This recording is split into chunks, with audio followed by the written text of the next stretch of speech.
you fall into the category of being one of those people like myself who struggles with leg day, the next 4 tips are all about for you, because this is how not only can you make leg day suck less, but you may even actually enjoy it and even maybe look forward to it.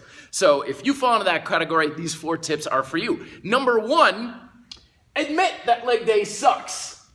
Admit it to yourself. And the reason why you want to admit it to yourself is because the reason why it sucks is because that leg day sucks for a lot of people is because a lot of people suck at training legs. They're not very good at it. We have a natural affinity for gravitating and enjoying the things that we're good at, right? That's why like every Monday is International Chest Day and Bench Press Day. We get good at something, we enjoy it more. Legs, if you don't enjoy leg day, it's a very good chance, like for me at least the case, I sucked at training legs. My skills were crap, my technique was crap, my work ethic was crap, my program was crap, everything about it was crap, and therefore it sucked. So that's your first step. If leg day sucks on a continuous basis, could be that maybe you're not very good at training legs, which is it's fine, perfectly cool. You know, you can't be good at everything, but the next few tips are about how you can become good at training legs. Number 2 is there's too many damn moves out there, especially in the body building world, but you find this in the calisthenics world too. I mean, you got different types of squats and lunges and stuff you can do on TRXs and jumping, and calf raises and hip work and blah, blah, blah, blah, blah. No wonder it sucks. If one move sucks, putting like 5 or 6 more sucky moves on top of it just makes it a long, drawn-out process. One of the basic principles here at the Red Delta Project is make things easier. Make things more efficient to do the work that you really need to do. So we take that leg day that's this big, long, torturous mess, compress it down to like 10 minutes. Yes, 10 minutes for your legs. If you can get it done in 10 minutes, you get it done. It's like ripping off a Band-Aid, get it over with, and get on with your day.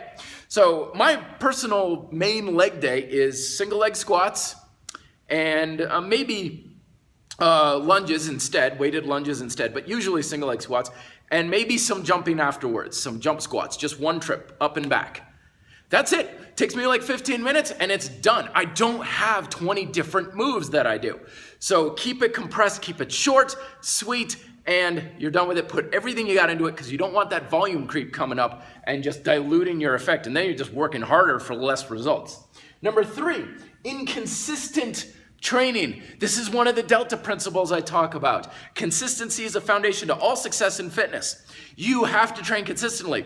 Problem is, when we don't enjoy doing something very much and it's too long, too many moves, and too costly, we find that sometimes we do it, sometimes we don't, sometimes we half-ass it, and it can be a random roll of the dice on whether or not we actually get the training done. And even if we do it, if it's got any quality to it, there's a reason why skipping leg day is a big meme out on the internet.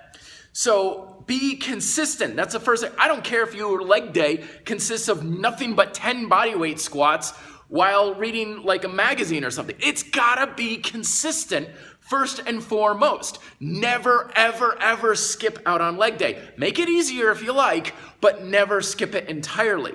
With my Veterano Plus program, I use my legs, I work my legs to some degree every single day.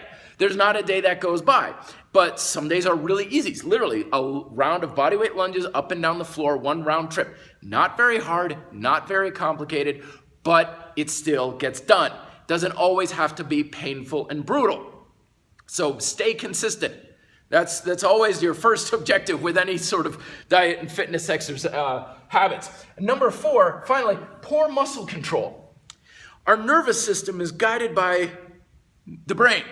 And the more, I don't know if it's just because I'm getting older or whatever, but the more I'm getting older and experiencing exercise, the more I'm learning your strength, your ability to build muscle, and your ability to push yourself is built upon a foundation of safety and security.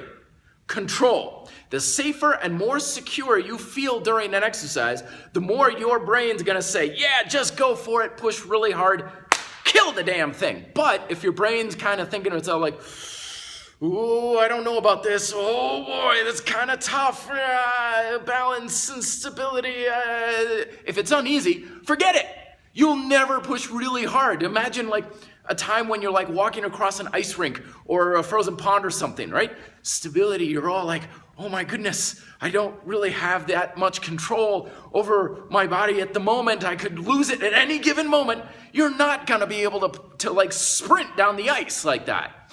You need control. That's what my chain training PDF is all about. Go to my website, reddeltaproject.com, download it. It's free. It's not going to cost you a thing, but it's all about getting better control over all the muscles in your body, especially your legs.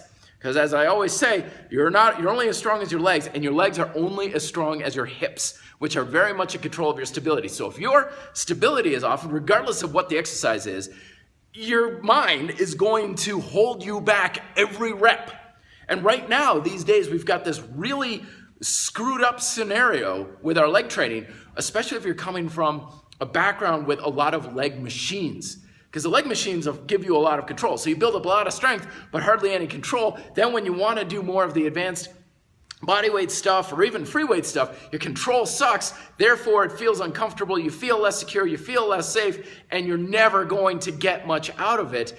And you're always going to feel like a long-tailed cat in a room full of rocking chairs. So we've got some serious repair work to do. But anyway, I talk about that more in the Chain Training PDF. Again, link down below. Just go to the website. It's right there on the front. So that's how you like leg day, folks. Let me know if you have questions below. Be fit, live free.